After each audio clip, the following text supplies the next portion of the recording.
High! Bangalore থেকে বাড়ি ফিরেছিলাম ষষ্ঠীর দিন রাত্রিবেলা। পরের দিন সপ্তমী। যথারীতি আমরা বাড়িতে সবাই মিলে বেরিয়ে পড়েছিলাম সপ্তমীর ঠাকুর দেখার জন্য।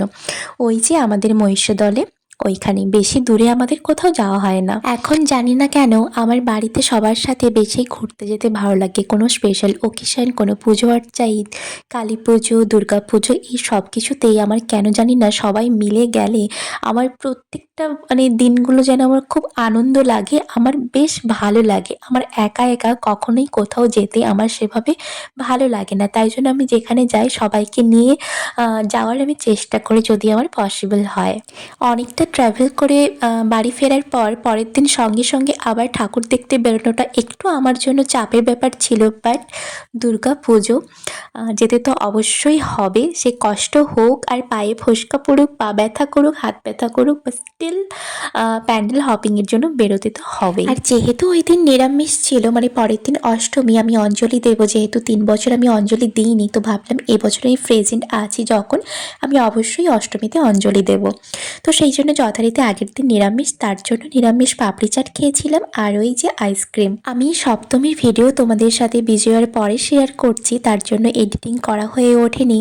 আর যখন আমি এডিটিংগুলো করছি আমার মনটা ভীষণ খারাপ লাগছে, আর ভিডিও ফটোগুলো দেখে বেশ ভালো লাগছে। আর এই ভিডিও ফটোগুলো কিন্তু আমাদের স্মৃতি হয়েই থেকে যায়, যত পুরনোই হোক না কেন।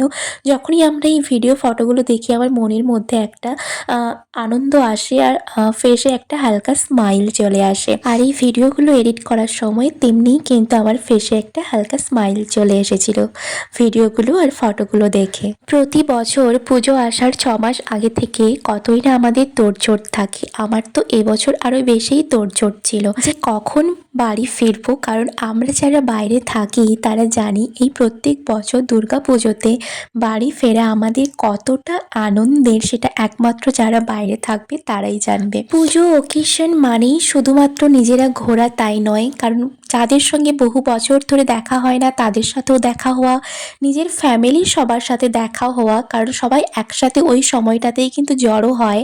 তো এইগুলো আমি না মিস করতে চাই না, আমার এইগুলো বেশ ভালো লাগে। হাঁটাহাঁটি করে ঘুরে ঘুরে প্রচণ্ড খিদে পেয়ে গেছিলো, তো আমরা চলে গেছিলাম মিও আমরাতে। আমরা ওখানে স্যান্ডউইচ নিয়েছিলাম, চিজ কার্ন নিয়েছিলাম, পনির রোল নিয়েছিলাম। তো এইগুলো খাওয়া দাওয়ার পরে সবগুলো প্যান্ডেল আমরা কমপ্লিট করে নিয়েছি। আর একটা লাস্ট বাকি ছিল মহিষাদলে, সেটা হলো আই থিঙ্ক এটা স্পোর্টিং ক্লাব, তো আমার যতদূর মনে পড়ছে। দেন ওখান থেকে চলে গিয়েছি টোটোতে বসতে, কারণ এবার আমাদের বাড়ি ফিরতে হবে। আমাদের বাড়ি অনেকটাই ভেতরে, টোটো করেই যেতে হবে।